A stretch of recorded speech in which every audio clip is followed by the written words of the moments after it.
प्रधानमंत्री नरेंद्र मोदी के संसदीय क्षेत्र वाराणसी से एक दिल दहला देने वाली घटना सामने आई है। यह घटना सुनकर आपके रोंगटे खड़े हो जाएंगे। एक लड़की जिसे नशा दिया जाता है, फिर उसे धर्म नगरी वाराणसी में 7 दिन तक घुमाया जाता है। इन 7 दिनों में 23 लोगों ने उसके साथ बलात्कार किया। कभी साइबर कैफे में, कभी किसी होटल में, कभी मकान की छत पर तो ले जाकर रेप किया गया। इन 7 दिनों में 23 लोगों ने लगातार अलग अलग जगहों पर लड़की का बलात्कार किया। नमस्कार, आप देख रहे हैं निगाहें इंडिया न्यूज। मैं हूं नितिन द्विवेदी। वीडियो शुरू करने से पहले आपसे एक सहयोग की जरूरत है। अगर अभी तक आपने हमारे चैनल को सब्सक्राइब नहीं किया है तो आप बेल आइकन बटन को जरूर दबाएं और चैनल को सब्सक्राइब करें ताकि हर अपडेट आपको छोटी बड़ी मिलती रहे। अब बढ़ते हैं खबर की ओर, जो वाराणसी से आ रही है, जिसने पूरे देश में चर्चा का विषय बना दिया है। यहां एक 19 साल की लड़की, जिसकी उम्र बताई गई है, लड़की के साथ कथित रूप से 23 लोगों ने 7 दिनों तक गैंगरेप किया। पुलिस ने इन मामले में अब तक 10 आरोपियों को गिरफ्तार कर लिया है और बाकी की तलाश में छापेमारी की जा रही है। जानकारी के अनुसार घटना 29 मार्च से शुरू होती है, जब युवती एक दोस्त के घर जाने की बात कहकर निकली थी, लेकिन फिर घर नहीं लौटी। 4 अप्रैल को किसी तरह आरोपी के चंगुल से निकलकर वह घर वापस पहुंचती है और जो कहानी उसने सुनाई, इसने पूरे समाज को हिलाकर रख दिया। इसके बाद परिवार ने तुरंत लालपुर पांडेपुर थाने में मामला दर्ज कराया। परिजनों के मुताबिक उसकी बेटी को पहले एक आरोपी कैफे में ले गया, जहां उसके साथ पहली बार दुष्कर्म हुआ। इसके बाद शुरू हुआ 7 दिन का नर्क। कहीं होटल में, कहीं गोदाम में, कहीं सड़क किनारे, जहां 23 लोगों ने बारी बारी से उसके साथ दुष्कर्म किया। उसे ड्रग्स मिलाकर नूडल्स तक खिलाया गया। लड़की के मुताबिक आरोपियों द्वारा उसे जबरन क्लाइंट को मसाज देने को कहा गया, तो कहीं नशे में धुत कर रात भर अत्याचार लड़की को झेलना पड़ा। लड़की की मां ने बताया कि उनकी बेटी को पहले एक आरोपी कैफे में ले गया, जहां उसके साथ दुष्कर्म किया।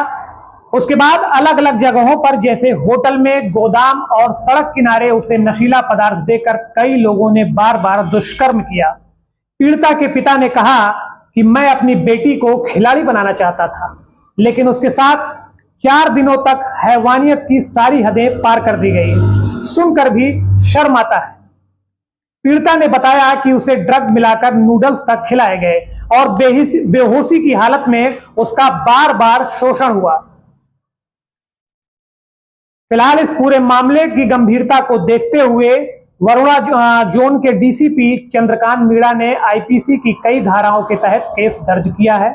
इसमें गैंगरेप, नशीला पदार्थ देना, बंधक बनाना और धमकी देना शामिल है। आरोपियों के खिलाफ भारतीय न्याय संहिता की धाराएं 70(1) गैंगरेप, 74 मर्यादा का अपमान, 123 हानिकारक पदार्थ देना, 126(2) गति में रुकावट, 127(2) गलत तरीके से बंधक बनाना और 351(2) आपराधिक धमकी के तहत मामला दर्ज किया गया है। पुलिस के अनुसार अब तक 10 आरोपियों को गिरफ्तार किया जा चुका है और बाकी की तलाश में पुलिस की 3 टीमें लगातार छापेमारी कर रही हैं। पीड़िता का मेडिकल कराया गया है और काउंसलिंग की जा रही है।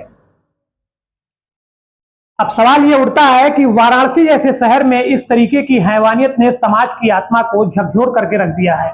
अब सबसे बड़ा सवाल यह है कि कहां सो रही थी उत्तर प्रदेश की पुलिस जब एक बेटी की इज्जत को तार तार किया जा रहा था। कहां खर्राटे भर रही थी वाराणसी की पुलिस, चौकी वैसी दरिंदे जब उसे बेटी को नोच नोच कर परेशान कर रहे थे। कहां कुंभकर्णी नींद सो रही थी योगी की पुलिस जब एक बेटी की इज्जत हफ्ते भर से तार तार हो रही थी। इस पूरे मामले में 1-2 नहीं बल्कि पूरे 23 दरिंदे थे जिन्होंने यहां पूरी कलंक की कथा लिखी है। तो क्या आप सभी दोषियों को जल्द से जल्द सजा मिलेगी या फिर यह मामला लंबी अदालती लड़ाई में उलझ जाएगा, क्योंकि एक बेटी जिसे खिलाड़ी बनना था आज दरिंदगी का शिकार बन गई है। सर 6 लोग इसमें नामजद हैं और एक फरार है। 7 लोग इसमें हैं नामजद में, मतलब जिसका नाम आया है लड़की ने बताया है। और अज्ञात में कितने लोग हैं वो भी वो बता चुकी है। और इस समय आपके सामने हम जो भी बता रहे हैं उसी आधार पे जो है आपको जो भी उचित कदम है शासन से प्रशासन से हमको यही।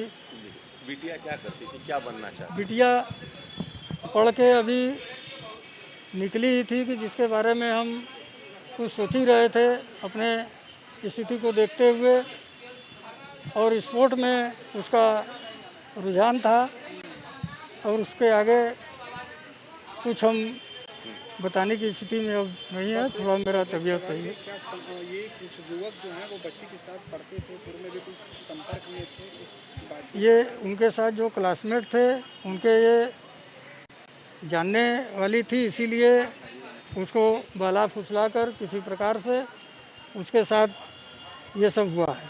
वो जो 3 नाम आप ले रहे थे, जी। जो सबसे प्रमुख थे वो कौन लोग?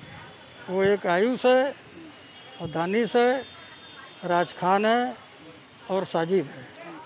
मैं न्यायालय से और सरकार से बस यही कहूँगा कि हम एक आम आदमी हैं और एक आदमी के साथ अगर इस तरीके से बर्बरता होती है तो अगर उसको न्याय नहीं मिलेगा तो उसका शासन प्रशासन न्यायालय से विश्वास उड़ जाएगा। इसलिए हम ये अपनी बात रखते हैं कि हमारे साथ प्रशासन और न्यायालय पूरी जिम्मेदारी से हमारे साथ न्याय करेगी।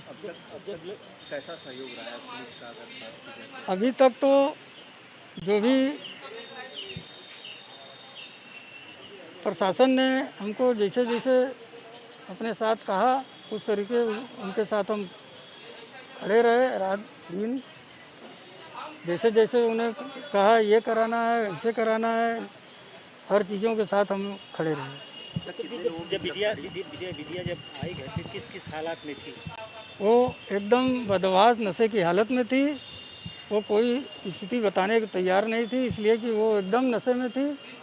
जब उसको होश आया तो वो धीरे धीरे सारी बातें खुलने लगी। 5-6 दिनों में नशे का पिला करके ही उसके साथ दुराचार किया गया। वो दुराचार किया गया और नशे की हालत में किया गया है। अस्पताल में भी भर्ती है अभी। वो कुछ नहीं हुआ, यहाँ हमेशा हमको आना पड़ रहा है। अब यह वीडियो मैं यहीं पर खत्म करूंगा। ऐसे ही लेटेस्ट अपडेट के लिए हमारे साथ जुड़े रहें। मिलते हैं अगले वीडियो में, तब तक के लिए जय हिंद।